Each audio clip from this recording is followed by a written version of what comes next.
What if the nice guy, finish last, isn't just a cliché, but a hidden strategy? Machiavelli, the master of power, understood human nature better than anyone.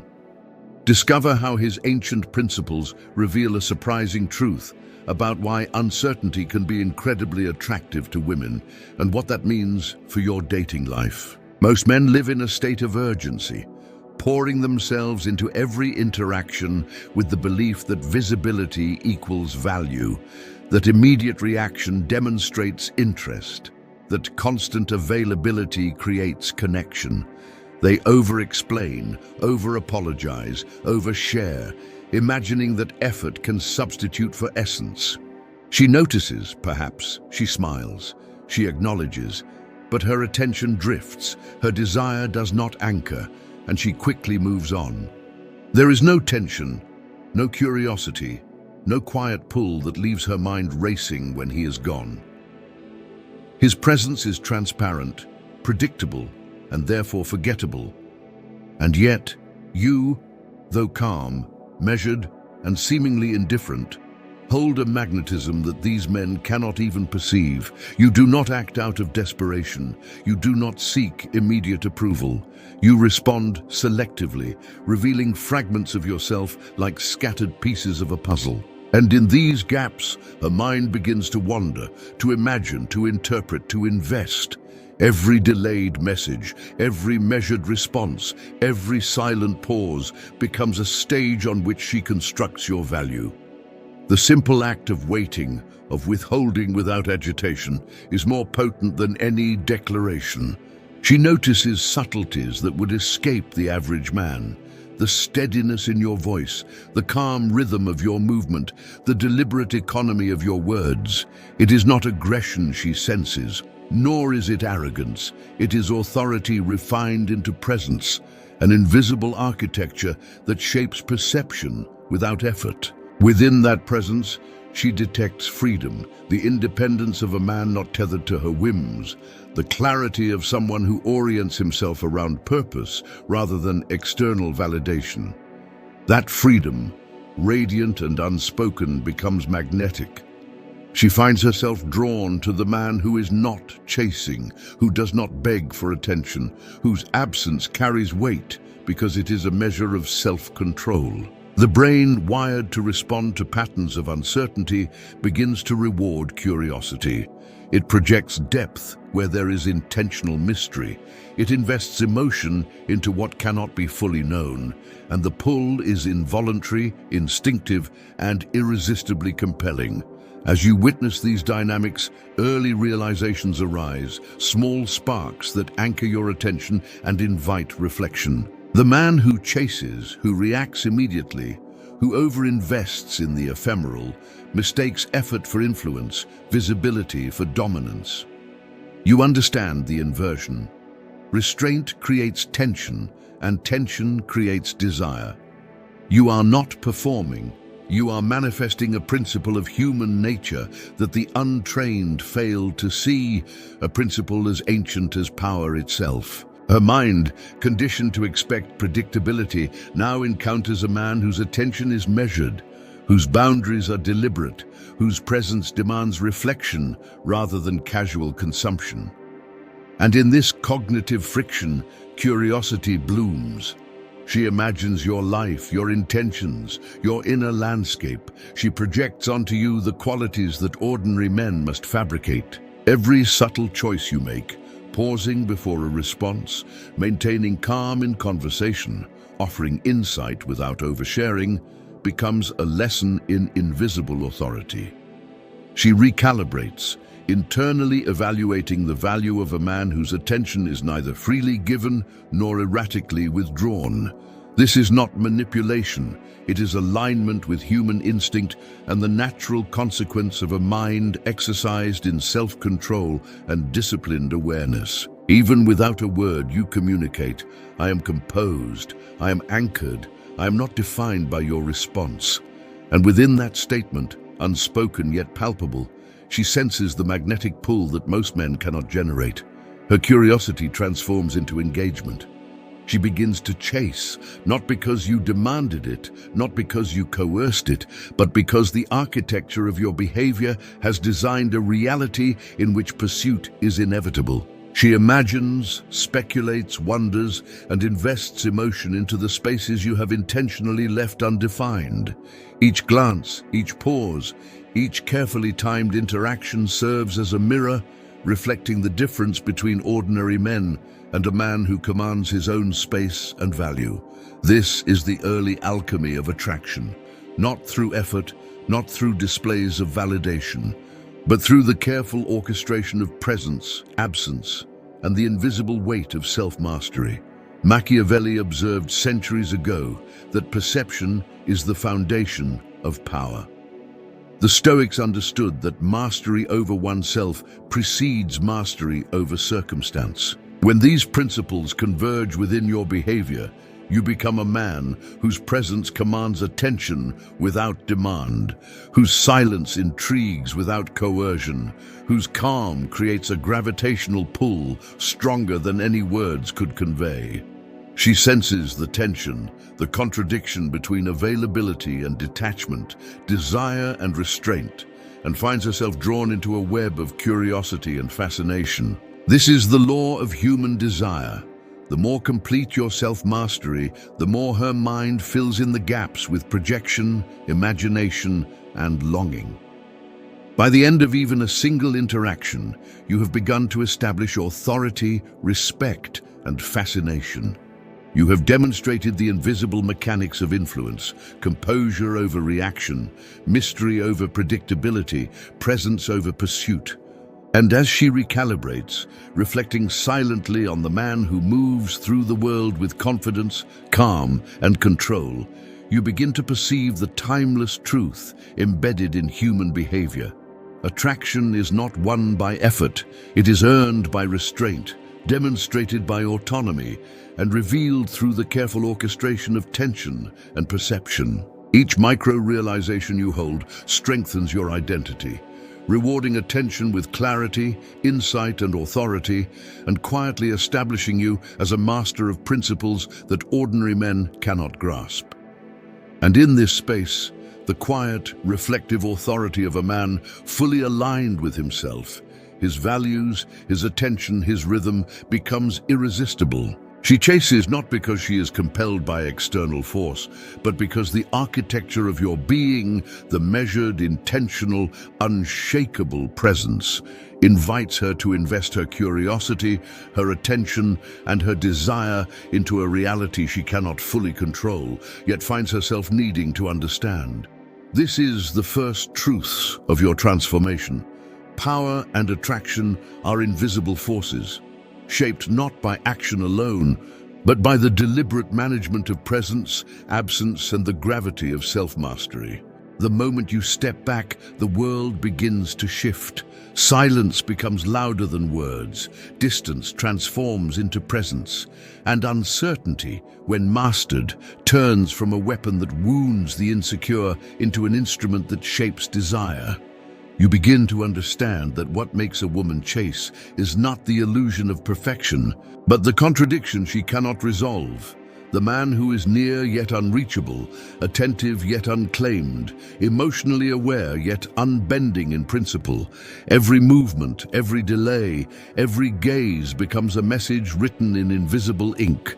Your calm isn't absence, it's gravity. Your restraint isn't coldness, it's focus.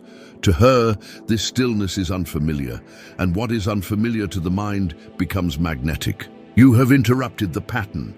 Most men feed her certainty, constant messages, explanations, validation on demand. They soothe her curiosity until it disappears. But you ignite it. You let her wonder. You let her feel the tension that pulls without touching, that asks without asking. It's in that subtle space between knowing and not knowing that desire begins to bloom. Machiavelli once wrote that men are driven by two things, love or fear. But what he didn't need to add, because he assumed his reader would understand, is that uncertainty lives between the two. A woman feels drawn to a man who does not need her adoration, yet commands her respect. She cannot categorize him, so she thinks of him. She cannot predict him, so she studies him. She cannot control him, so she desires him. This is not manipulation, it's mastery of emotional rhythm. The same rhythm that moves empires and hearts alike. Presence followed by withdrawal, warmth followed by silence, intention followed by mystery. When you live with discipline, you embody that rhythm naturally. Stoicism teaches you to detach not as a tactic, but as a way of life, to remain unmoved by what you cannot control, to act without demand, to feel without attachment. This detachment, when integrated into your behavior, becomes visible. It's not spoken, it radiates. She sees it in the way you listen without rushing to respond, in the way your eyes do not plead for approval, in the way your energy remains still when hers fluctuates. You are no longer reacting to emotion, you are regulating it. And in a world where emotional chaos dominates, that calm is intoxicating. But the pull goes deeper. It's not only attraction, it's reflection. She begins to see herself through you, to feel her instability mirrored by your steadiness. Every unpredictable response of hers collides with your predictability of self. The more grounded you remain, the more her emotions orbit around you. She becomes invested, unconsciously testing for a break in your composure, trying to locate the edge of your calm. Yet each time she fails, she falls deeper. The absence of reaction becomes the presence of power. The restraint she once mistook for indifference now reads as mastery.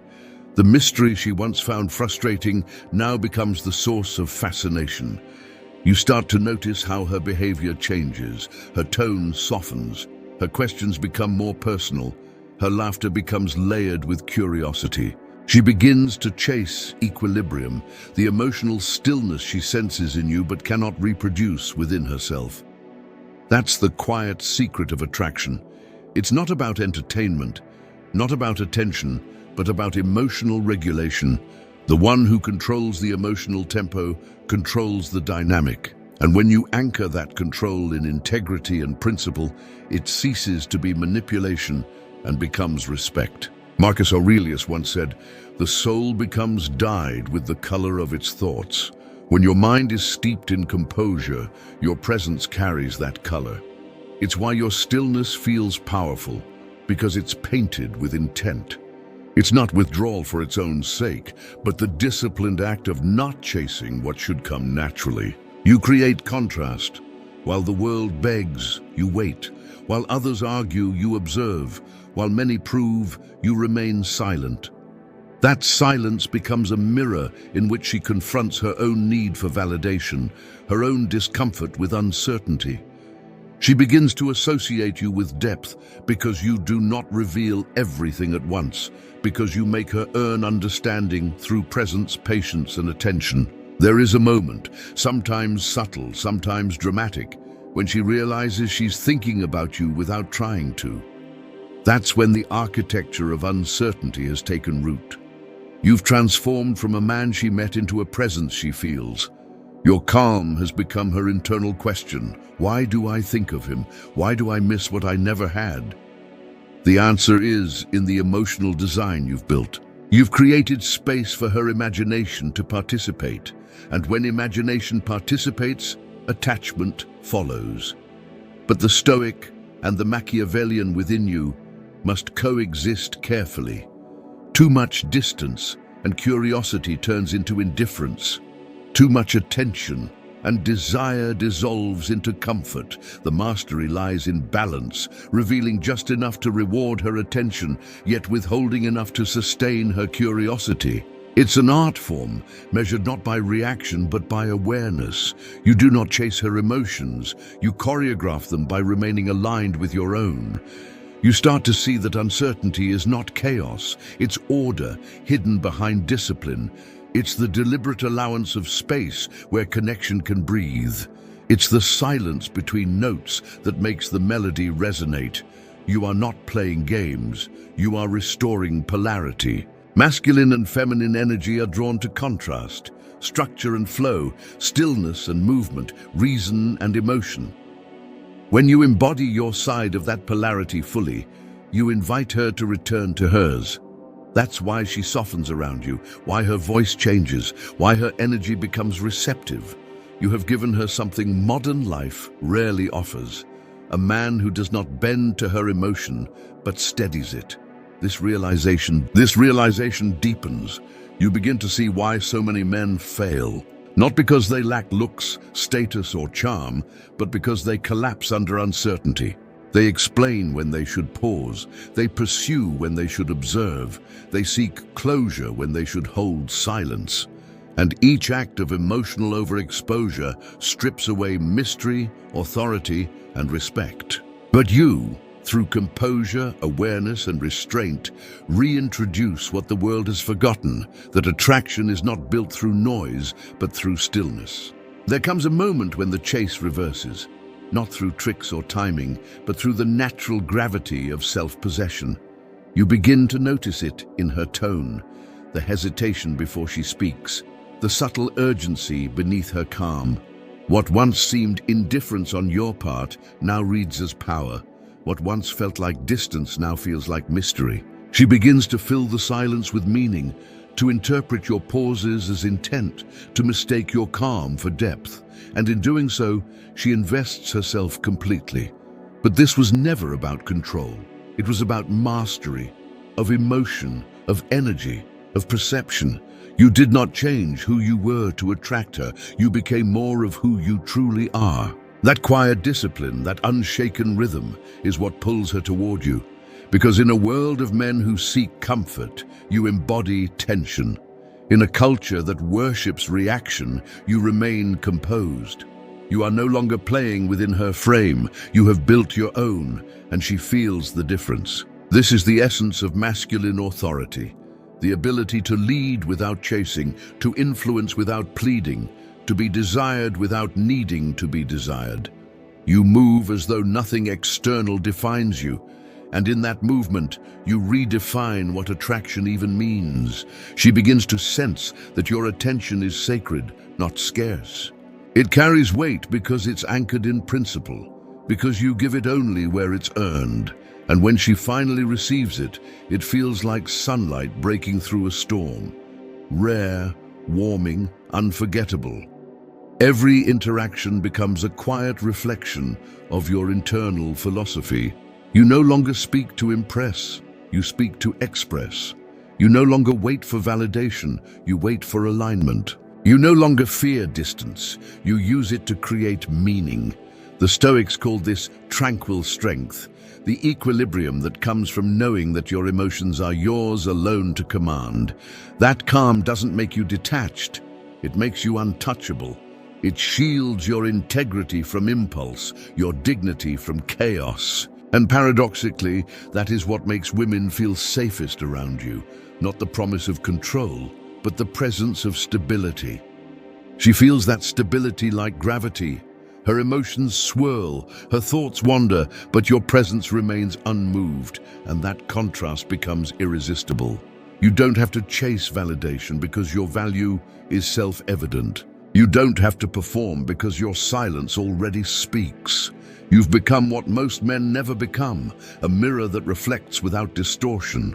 The more she looks, the more she sees herself clearly. And in that clarity, she realizes why uncertainty drew her to you. It wasn't confusion she desired, it was truth disguised as mystery. As time passes, she begins to trust the rhythm you live by. She softens into it, not because you demanded it, but because your composure invites surrender. She learns that attraction isn't born in chaos, it's born in contrast. You are calm because you have conquered yourself. You are patient because you have nothing to prove. You are silent because you have nothing to fear. That silence, once misunderstood, now becomes your signature. And when she finally understands who you are, something profound happens. The chase ends, but the fascination remains. You have become the rare man, the one whose absence speaks, whose presence steadies, whose energy commands without words. You've transcended the cycle of pursuit and performance. You've entered a realm of quiet dominance, where respect and desire intertwine not through manipulation, but through mastery. This is what Machiavelli and the Stoics both understood, that power is not the conquest of others, but the conquest of self. That influence begins where need ends, and that the man who can hold uncertainty without collapsing commands both fear and love, not through threat, but through depth. So when you walk away, she doesn't feel abandonment. She feels the weight of what was rare. Your silence echoes, your calm lingers. You've left behind something she can't replace, the memory of a man who did not need to be understood to be unforgettable. And as the world rushes around you, men chasing approval, women chasing validation, you remain still, unshaken, sovereign within yourself. Because you've learned that the true strategy was never to win her, it was to master you. And in mastering yourself, you've become what every woman secretly craves and every man silently admires, the embodiment of controlled fire, quiet strength, and timeless mystery. That is how women chase you, when you create uncertainty, not through games, but through greatness.